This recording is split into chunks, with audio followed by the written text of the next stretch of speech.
Dando sequência ao estudo do processo administrativo, no bloco anterior estávamos falando sobre impedimento e suspeição. E eu disse que impedimento o critério é objetivo e a suspeição o critério é subjetivo.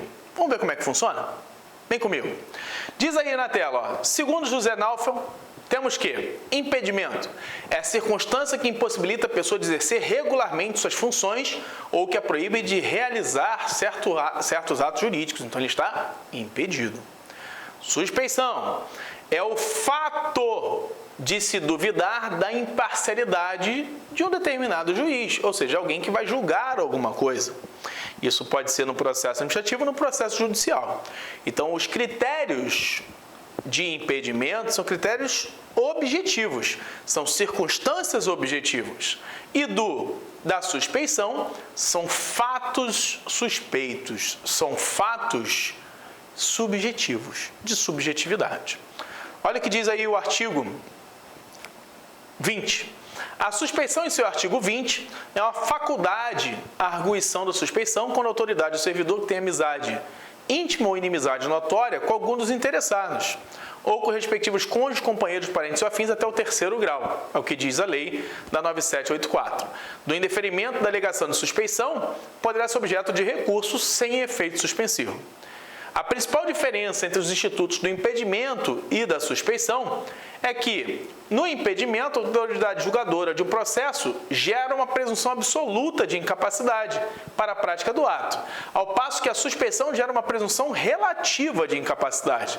Porque, na verdade, como é que você vai saber o que a pessoa está sentindo? Então, tem que ser objeto de uma intimidade ou de um ódio, né? Ou você tem uma amizade íntima com a pessoa, ou é um ódio notório. Todo mundo já está sabendo que as pessoas se odeiam. E aí você consegue trazer essa situação. Em razão do impedimento, por serem critérios objetivos, estão previstos no artigo 19. Está aí elencado, ó.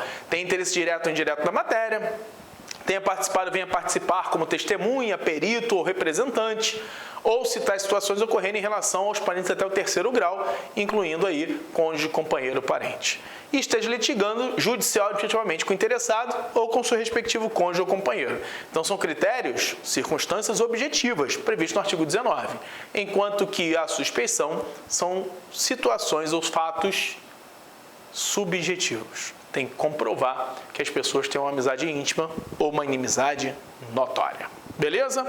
Outro ponto importante de processo administrativo que não pode faltar: princípio da motivação. Aí vem cá que eu vou abrir um parênteses para te explicar o seguinte. Vem comigo.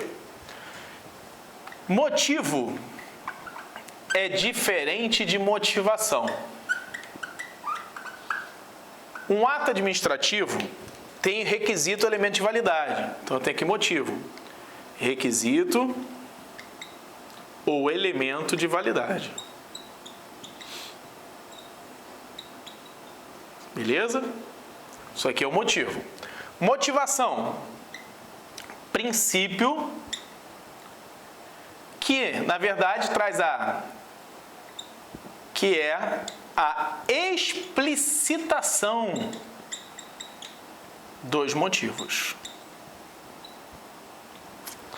Todo ato administrativo válido tem um motivo, não é isso? Então, está presente em todo ato. Já a motivação nem sempre estará presente. Nem sempre presente. Exemplo: carga em comissão. Livre nomeação, livre exoneração. Ou seja, eu posso nomear e exonerar a qualquer momento o ocupante de cargo em comissão. Então, todo ato administrativo tem que ter um motivo, mas nem todo ato será motivado. Não confunda as coisas, tá? Motivo é a indicação dos fatos e dos fundamentos jurídicos que permitiram o ato. É o porquê do ato. E a motivação é a sua exteriorização. Vamos lá, voltando. Quando que o ato vai ser motivado obrigatoriamente? Veja aí no artigo 50. Nós temos aí, ó, neguem, limitem ou afetem direitos ou interesses. 2. Imponham ou agravem deveres, encargos ou sanções. 3. Decidam processos administrativos de concurso ou de seleção pública. 4. Dispensem ou declarem a inexigibilidade de um processo licitatório.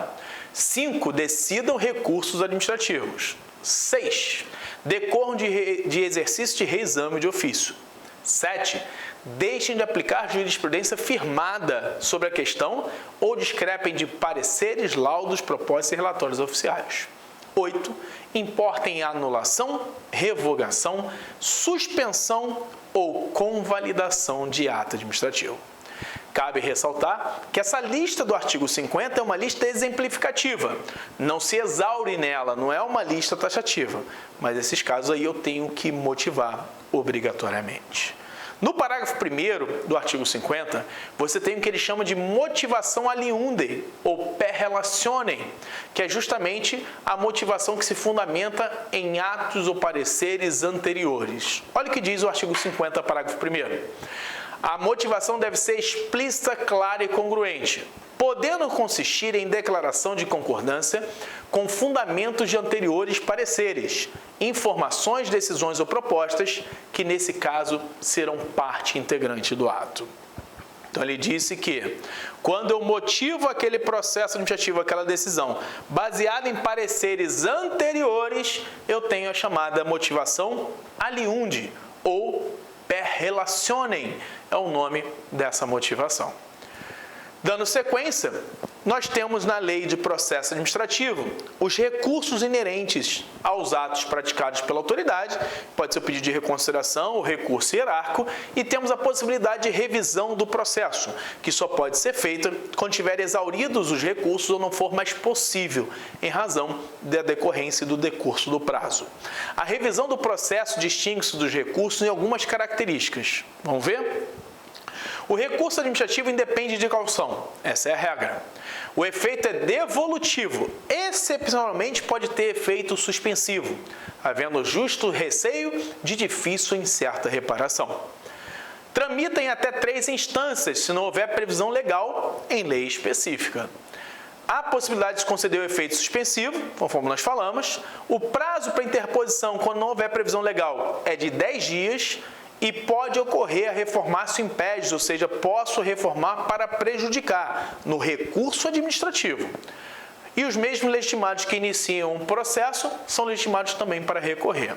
Já em relação à revisão do processo, nós temos o seguinte, a revisão pode ocorrer em punição aplicada ao interessado, desde que ele consiga comprovar que há fatos novos ou circunstâncias relevantes que justifiquem a inadequação da sanção aplicada.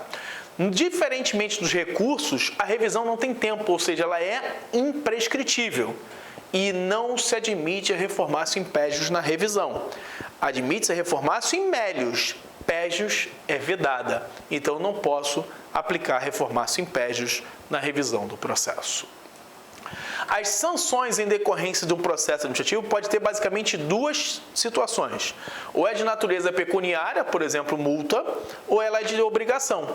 Quando é obrigação de fazer, obrigação positiva, ela determina alguma imposição, demolição de uma construção irregular, por exemplo. Quando ela é negativa, impõe alguma coisa de você não fazer, por exemplo, não fechar uma via pública. Então, essas são as possibilidades de decisões de um processo administrativo. Esse processo administrativo, quando é tomada uma decisão e essa decisão tem algum tipo de ilegalidade, vem comigo, pratica-se a anulação. Quando ela é por motivo de conveniência ou oportunidade, pratica-se a revogação. Então, quais são as formas de extinção dos atos praticados pela administração pública em razão de ilegalidade? A anulação. Em razão de ato legal, mas não conveniente, revogação. Depois a gente volta a falar sobre esses 2 temas quando nós falarmos sobre a forma de controle da administração pública ou controle judicial. A anulação é sempre quando a administração pública toma uma decisão em razão de ilegalidade. Já a anulação, a revogação, é em razão de uma legalidade. Tá ok? Legalidade, porém, inconveniente ou inoportuno. Uma vez que o ato é ilegal, a administração pública deve anular, então, portanto, gera uma obrigação.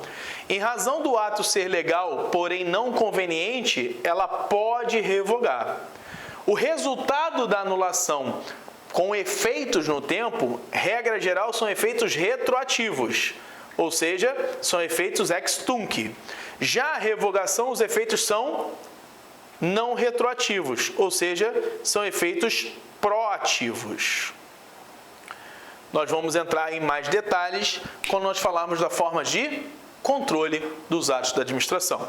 Então, isso daqui é para nós entendermos que a administração pública pode revogar e anular seus próprios atos em razão do princípio da autotutela, está previsto no artigo 53 da Lei 9784/99.